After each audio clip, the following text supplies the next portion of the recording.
का एक ही लक्ष्य है। लक्ष्य क्या है? मेरा आदत मसीह के आदत में बदलना है, और ये आसान नहीं है।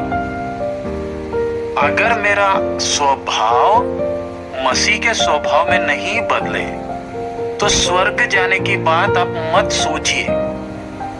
आप अपना टाइम बर्बाद कर, कम से कम इधर आप कम से कम सुखी रहिए, खुशी से रहिए।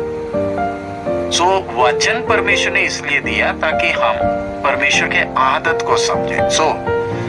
आदत को समझना है तो वचन को क्रम अनुसार सीखना, पढ़ने से काम नहीं चलेगा।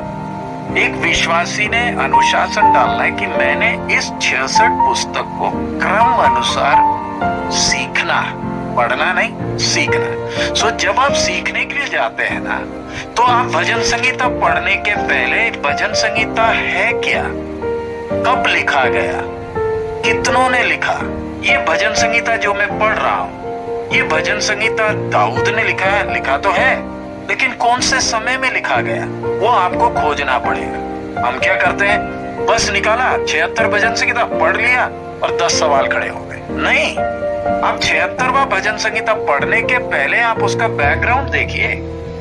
लिखने वाला दाऊद है, आसाफ है, कोरा के पुत्र है। कोरा के पुत्र या दाऊद है तो दाऊद ने कब लिखा? जब बकरी चरा रहा था तब का है, या सिंहासन में बैठा था तब का है, या उस समय जंगल में घूम रहा था तब का? क्योंकि उसमें उसकी परिस्थिति के साथ संबंधित है ये भजन संगीता।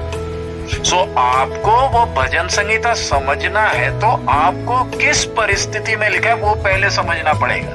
वो भजन संगीता में नहीं लिखा, उसके लिए आपको पहला सामुएल पढ़ना पड़ेगा, दूसरा सामुएल पढ़ना पड़ेगा, आपको देखना पड़ेगा ये परिस्थिति कौन सी थी जबकि ये भजन संगीता है। ऐसे करोगे तो ही आप उस वचन के बैकग्राउंड को समझोगे। वैसे ही आपने एजेकियल पढ़ लिया, एजेकियल कब लिख रहा है, एजेकियल कौन है, आप उसके लिए स्टडी बाइबल